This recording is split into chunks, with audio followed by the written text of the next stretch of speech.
ایک فنکار سے پوری دنیا میں جتنی بھی کچی زمین ہے، کھیتی ہے اور جہاں اناج پیدا ہوتا ہے، اس کے ایک فنکار سے پھر پوری دنیا کے اندر کبھی غلہ پیدا نہ ہو، کبھی اناج پیدا نہ ہو، اس کی ایک فنکار سے ساری کی ساری زمین جل کر راکھ ہو جائے اور پھر اناج پیدا کرنے کے لائق نہ رہے۔ سن 1969 کے اندر، سن 79 کے اندر، سن 1979 کے اندر، 1979 کے اندر امریکہ نے سب سے پہلا اسکائی لیب آسمان کی طرف چھوڑا۔ سنیے، امریکہ نے سب سے پہلا اسکائی لیب آسمان کی طرف چھوڑا۔ جب وہ آسمان کی بلندیوں پر چلا گیا، اس کا وزن تقریباً 80 ٹن تھا، 80 ٹن۔ وہ آسمان کی بلندیوں پر چلا گیا، جس دنیاوی سسٹم سے وہ چل رہا تھا، اس کا کانٹیکٹ، اس کا کنیکشن دنیاوی سسٹم سے منقطع ہو گیا، کٹ گیا۔ اسکائی لیب نے اپنا تعلق دنیا کے سسٹم سے ختم کر لیا، یعنی اب دنیا میں کوئی سسٹم ایسا نہیں جو اسکائی لیب پر کنٹرول کر سکے۔ 80 ٹن کا وہ اسکائی لیب کنٹرول سے باہر ہو جاتا ہے۔ امریکہ نے اعلان کر دیا پوری دنیا کے اندر، لوگوں، اسکائی لیب سے کنٹرول ختم ہو گیا ہے، اب یہ زمین کی طرف آ رہا ہے اور یہ دنیا کے کسی بھی ملک میں، دنیا کے کسی بھی دیش میں کسی بھی وقت گر سکتا ہے، لہٰذا اپنے آپ کو خود بچاؤ اور اپنے آپ کی حفاظت کرو۔ غور کیجئے، اسکائی لیب 80 ٹن کا اس دنیا کی طرف تیزی کے ساتھ گر رہا ہے، تیزی کے ساتھ آ رہا ہے اور پوری دنیا کے اندر مشہور ہو گیا کہ اسکائی لیب نے اپنا تعلق، اپنا کنٹرول ختم کر دیا۔ لوگ بھاگنے لگے، ایسا لگ رہا تھا کہ ہر انسان یہ سوچ رہا ہے وہ اسی کے اوپر نہ گر جائے۔ پوری دنیا میں کھلبلی مچ گئی اور مسجدوں میں، کنیساؤں میں، گرجا گھروں میں دعائیں ہونے لگیں کہ اے اللہ، جو جس کو ماننے والا ہے، اے اللہ اس کو ہمارے سروں پر نہ گرنے دے، ہمارے سروں سے بچا لے۔ میں وہ کہاں گرا، کس خطے میں گرا مجھے نہیں معلوم، لیکن اتنا ضرور میں بتا دوں کہ جب 80 ٹن کا اسکائی لیب کنٹرول چھوڑ دیتا ہے تو اس کا ڈر پوری دنیا کے ہر انسان کے اندر محسوس ہوتا ہے اور انسان یہ سوچنے لگتا ہے کہ کہیں یہ میرے سر پر ہی نہ گر جائے، میرے اوپر ہی نہ گر جائے۔ ایک چھوٹے سے اسکائی لیب جس کا وزن 80 ٹن ہے، آپ اس سے اتنا ڈر رہے ہیں کہ میرے اوپر نہ گر جائے۔ یہ دنیا نے دیکھا، اپنی آنکھوں سے دیکھا۔ جہنم کا تو ایک سانپ اتنا خطرناک ہے کہ اگر اللہ تعالیٰ اس کو دنیا میں چھوڑ دے تو وہ ایک پھنکار مار دے سے پھو۔ جہنم کا ایک سانپ اگر دنیا میں بھیج دیا جائے اور ایک بار وہ ایسے کر دے پھو، بس، تو اس کے منہ سے نکلنے والی ایک پھنکار کی وجہ سے، ایک پھنکار سے پوری دنیا میں جتنی بھی کچی زمین ہے، کھیتی ہے اور جہاں اناج پیدا ہوتا ہے، اس کے ایک پھنکار سے پھر پوری دنیا کے اندر کبھی غلہ پیدا نہ ہو، کبھی اناج پیدا نہ ہو، اس کی ایک پھنکار سے ساری کی ساری زمین جل کر راکھ ہو جائے اور پھر اناج پیدا کرنے کے لائق نہ رہے۔ اسی علاقے میں کہیں پروگرام تھا، پروگرام ختم ہونے کے بعد جرجیت صاحب اپنے روم میں جاتے ہیں، رات کے تقریباً 1:30-2 بجے فون آتا ہے میرے گھر سے۔ میرا 6 سال کا بچہ اس وقت پیٹ کے درد اور فیور میں، بخار میں مبتلا، گھر سے فون آتا ہے 2 بجے، اس کی طبیعت بہت زیادہ خراب ہو رہی ہے۔ جرجیت صاحب کی رات کی نیند اڑ جاتی ہے، فون پہ رابطہ قائم کیا جاتا ہے، لیکن ڈاکٹر جو آس پاس کے گھر کے اگل بگل کے تھے ان کے بھی موبائل بند ہیں۔ مجبوراً میں نے اپنی وائف سے کہا کہ تم اپنے بھائی کو فون کرو، جلدی بلاؤ اور اس کو سرکاری ہاسپٹل کی طرف لے کر جاؤ۔ ہماری بیوی اور سالہ لے کر اس بچے کو سرکاری ہاسپٹل کی طرف بھاگتے ہیں، انجیکشن دیا جاتا ہے۔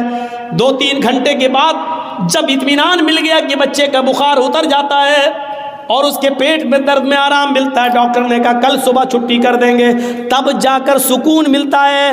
میرے پیارے ساتھیوں، ہمارے چھوٹے سے 5-6-7 سال کے بچے کے پیٹ کے درد کی خبر سننے کے بعد ہم جیسے لوگوں کی نیندیں اڑ جاتی ہیں، آپ جیسے لوگوں کی نیندیں اڑ جاتی ہیں۔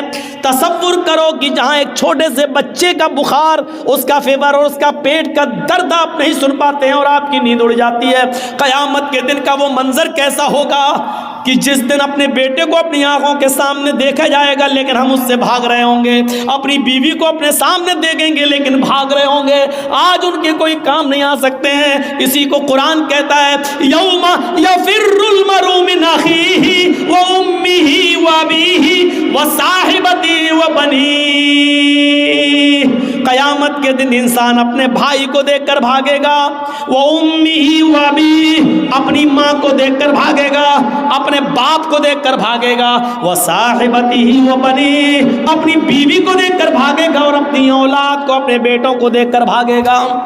یہ بتاؤ اپنے آپ اختلاف ختم ہو جائے اور لوگ جہنم سے ڈرنے کی فکر کرنے لگیں۔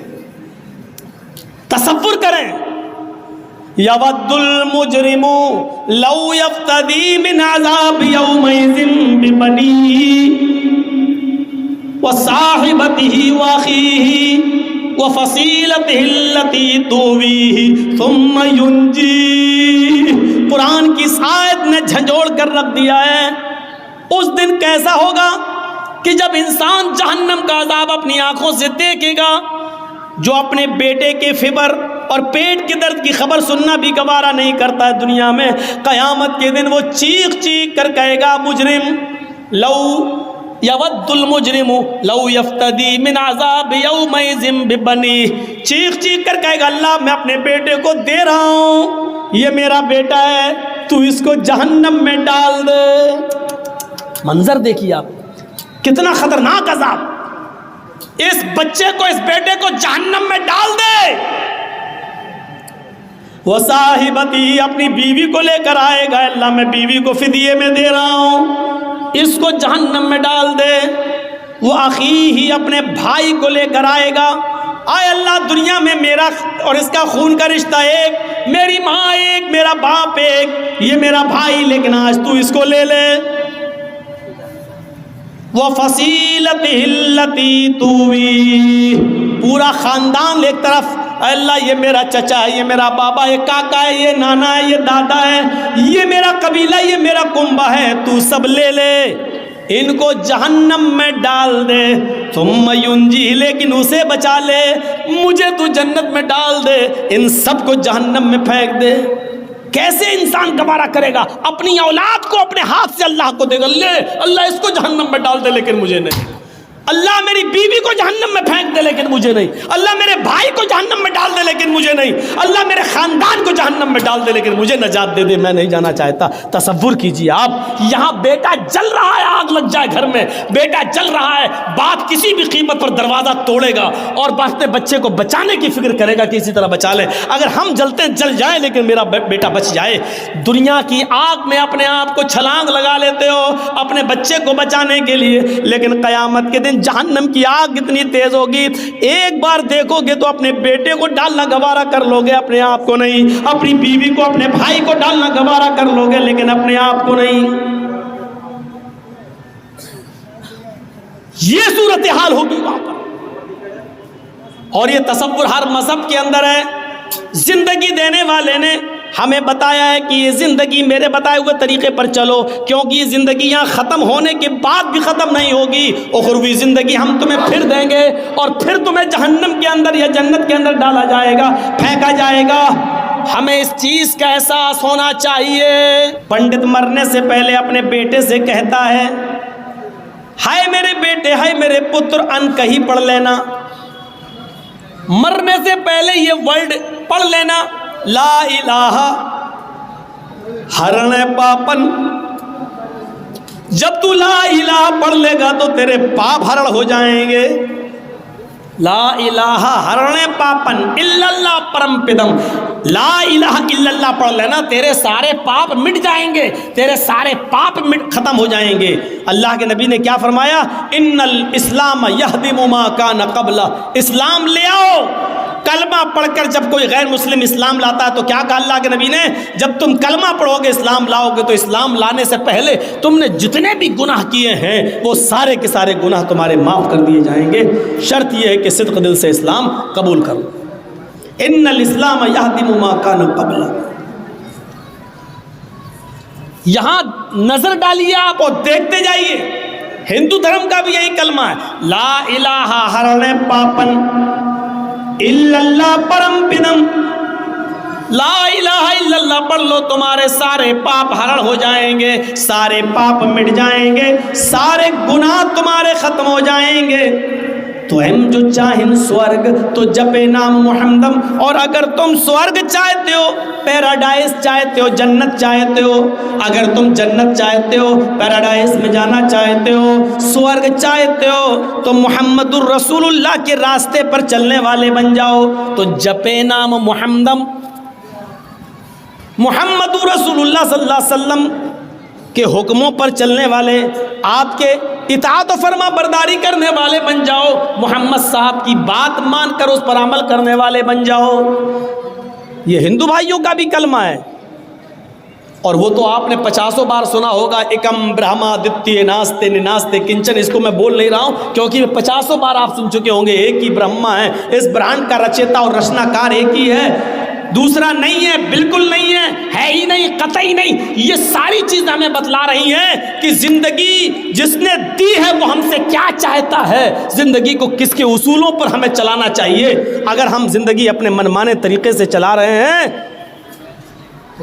ابھی میں کل کلیہ چک میں سلطان گنج میں پروگرام تھا، وہاں لوگوں نے بتایا مجھے، اور وہاں تقریر ہوئی، کہا مولوی صاحب یہاں لوگ آئی پی ایل پر سٹا بہت لگاتے ہیں،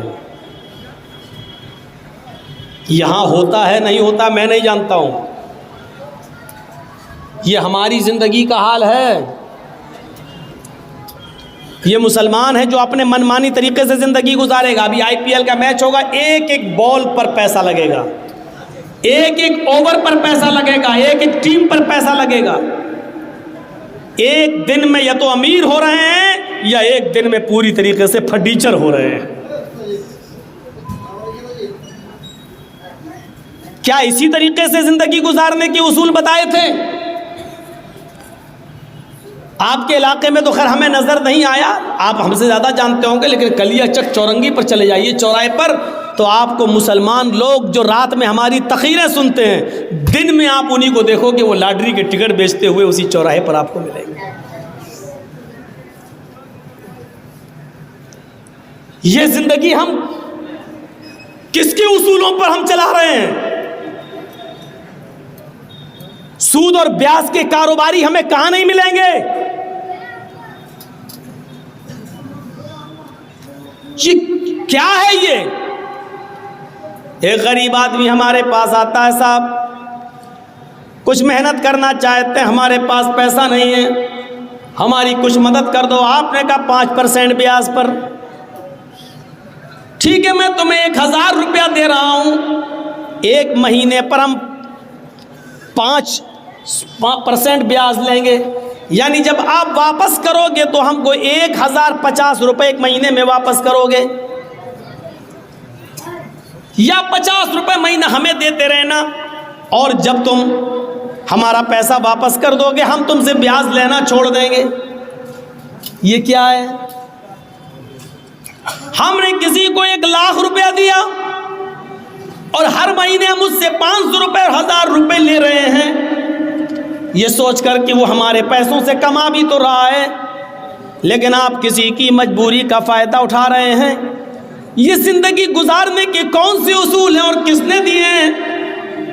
ہمارے پیغمبر امام کائنات تو یہ فرماتے ہیں، سنیے، کہ درہم و ربا یاکلہ الرجل وہو یعلم، سود اور بیاج کا 1 درہم، آپ تو ہزاروں روپے وصول کر رہے ہیں، 1 روپیہ 1 درہم بھی اگر آپ نے لیا اور اس کو کھایا، یاکلہ الرجل وہو یعلم، وہ جانتا ہے کہ یہ سود ہے، وہ جانتا ہے کہ یہ بیاج ہے، وہ جانتا ہے کہ ہم نے کسی کو 1,00,000 روپیہ دیا ہے اور اس نے ہم کو یہ 500 روپے یا 1000 روپے سود کا دیا ہے، اس میں 1 روپیہ بھی اگر آپ نے جان بوجھ کر کھایا اور جانتے ہیں کہ یہ سود کا ہے تو جانتے ہو یہ کتنا بڑا جرم ہے۔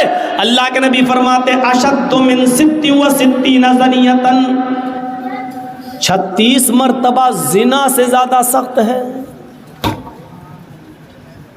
کتنی آسانی کے ساتھ ہمارے حلق کے نیچے اتر جاتا ہے یہ معاملہ، کتنی آسانی سے ہم کھا جاتے ہیں۔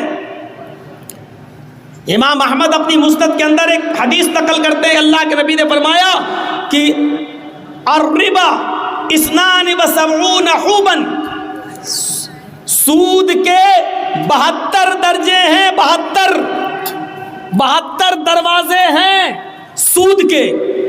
وَأَيْسَرُهَا أَن يَنكِحَ الرَّجُلُ أُمَّهُ، سب سے ہلکا دروازہ، سب سے قریب دروازہ، سب سے آسان دروازہ سود کا یہ ہے کہ ایک شخص اپنی ماں کے ساتھ نکاح کرتا ہے، ایک آدمی اپنی ماں کے ساتھ شادی کرتا ہے، نکاح کرتا ہے۔ آپ اور ہم سب جانتے ہیں کہ ماں کے ساتھ نکاح جائز نہیں ہے۔ مولانا جرجیز کو بلا لینا اور کہنا کہ جرجیز صاحب یہ میری ماں ہے، بڑی خوبصورت ہے، میں اس کے ساتھ شادی کر لوں گا۔ جرجیز صاحب قرآن کی 3 آیتیں کیا پورا قرآن پڑھ ڈالیں، اور پورا قرآن ایک بار کیا 1,00,000 بار بھی پڑھ جائیں، تب بھی آپ کی ماں آپ کے اوپر حلال نہیں ہوگی۔ جس طرح قرآن کی آیتیں اور سارا کا سارا قرآن پڑھنے کے باوجود آپ کی ماں آپ کے اوپر حلال نہیں ہو سکتی ہے، اسی طریقے سے سود کو چاہے بسم اللہ کہہ کر کھاؤ یا پورا قرآن پڑھ کے آپ سود کا روپیہ کھائیں، وہ بھی حلال نہیں ہو سکتا ہے۔ سب سے ہلکا اور آسان دروازہ بتایا ہے کہ ایک شخص اپنی ماں کے ساتھ زنا کرتا ہے۔ اب سب سے ہلکا دروازہ یہ ہے تو 71 جو 71 دروازے اور ہیں وہ کتنے خطرناک ہوں گے۔ یہ کون زندگی گزارنے کے اصول ہم اپنی منمانی طریقے سے نہیں چلا سکتے ہیں، گزار سکتے ہیں، یہ وہی سکھائے گا اور اس کے نبی بتائیں گے۔ جس طریقے سے یہ ساری چیزیں حدیث کی کتابوں میں آپ کو ملیں گی، قرآن میں ملے گا، اسی طریقے سے دیکھیے نماز ہمارے اوپر فرض ہے۔ یہ نماز بھی دنیا میں جتنے بھی پیغمبر آئے، ہر نبی اور ہر پیغمبر کے اوپر یہ نماز فرض تھی۔ ہم اپنی مسجدوں کا جائزہ لیں، کون کہتا ہے کہ مسلمان بڑے پریشان ہیں، کون کہتا ہے کہ مسلمان بہت بے چین ہیں، کون کہتا ہے کہ مسلمان بہت زیادہ پریشانی کے عالم میں مبتلا ہیں؟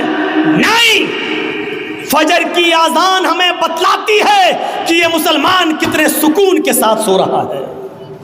فجر کی اذان کے بعد مسجدیں ہماری بتاتی ہیں کہ اس مسلمان کو کتنی آسانی کے ساتھ نیند آ رہی ہے۔ جس کو پریشانی ہوتی ہے اس کو نیند نہیں آتی ہے، جس کو بے چینی ہوتی ہے اس کو نیندیں نہیں آتی ہیں، جس کو ٹینشن ہوتا ہے اس کو نیندیں نہیں آتی ہیں۔ آپ کی نیند، آپ کا آرام سے سونا یہ بتلا رہا ہے کہ آپ کے اوپر کوئی پریشانی نہیں ہے، آپ کے اوپر کوئی مصیبت نہیں ہے۔ چاہے اتر پردیش کے اندر بے ایمانی کے ساتھ پھر سے وہی سرکار دوبارہ ریپیٹ ہو کے آ گئی ہو، لیکن اب یو پی کے اندر اگر مسلمان کہیں گے ہم بہت پریشان ہیں، جھوٹ بول رہے ہیں، کیونکہ فجر کی اذان کے بعد ہماری مسجدیں بتلا رہی ہیں کہ مسلمان کتنے آرام کے ساتھ سو رہا ہے، کتنے سکون کی نیند سو رہا ہے۔ اگر اس کو بے چینی ہوتی اور پریشانی ہوتی تو مسجدوں کی طرف وہ رخ کرتا۔